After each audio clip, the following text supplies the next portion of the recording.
racing fans. This is Dr. K in Omaha, Nebraska with another installment of Go for the Gold Turf Racing Series. Today we're going to be talking about class for a few minutes, and what people don't realize probably most of all is that class counts more on turf than it does on dirt.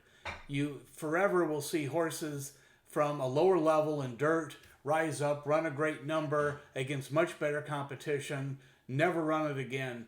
But in turf, that doesn't happen. Now, sometimes a horse is working its way up through the conditions, from the maiden to the allowance to the stakes races, and along the way, you have that feeling, because they haven't been beat yet, that you're not sure how good they are. But until a horse gets beat, you really don't know what their class level is. And sometimes there's reasons why they get beat even at a particular class level when they're really much superior to that. But think of class as an issue of exclusion.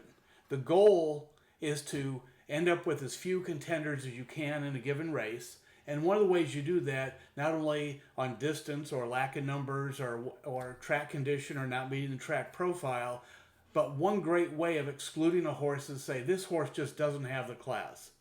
So for instance, if you saw a horse moving up from maiden special weight into grade 1 or something, the chances of that horse running well aren't very good unless you have some sort of angle that would prove their class. For example, if they ran maybe second in a maiden claiming race or a special weight race, and all of a sudden the horse that they lost to now runs up and wins a grade 1 or a grade 2 or is very competitive at that level, then you know that that horse can run with somebody who's that good. But unless you can get through the racing form using Formulator, which is the greatest tool on earth for finding hidden class. So many times, as we said in the last 3 or 4 episodes, you have the opportunity to click on a horse, look at and see how their opponents have done since then, and you can then click on the horse, particularly if you've looked at a race that maybe was 3 or 4 months ago, and see how that horse has progressed. So you have an opportunity to see how much class, how much skill its opponents have had over the last few months. So it's not always just a last race thing, but sometimes you'll go back even further to see how horses that they ran against have matured. But think of it as something of exclusion. If they don't have the class, just take a big X, mark it out, and be done with it. With one small exception. They still count for the pace analysis. But in terms of winning and losing, you can just cross it out for the winning and losing.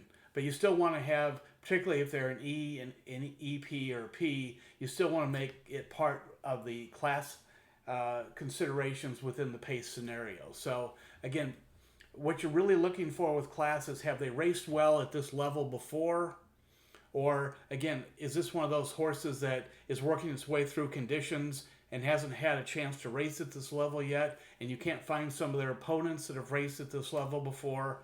Then they probably don't have the class. Just give them the X.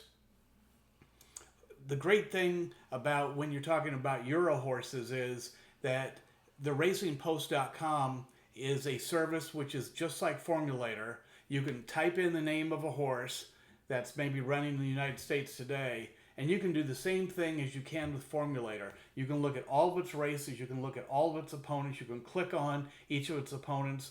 So again, maybe it's a situation where they were running in a Group 3 race a couple months ago, and maybe they moved up to a Group 1 race recently, maybe ran 4th or something, and you're not sure quite where they fit on the class scale. Well, it's really important to then keep clicking and look at their opponents, because so many times, especially in Europe, it happens in some ways more than it does over here. You've got a horse that maybe wins a Group 3, moves up to a Group 1, is somewhat competitive, but isn't close enough to win.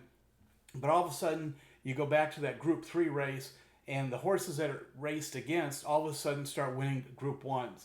Well, if the opponents that they raced against and hopefully beat before, are winning Group 1s, then your horse is a Group 1.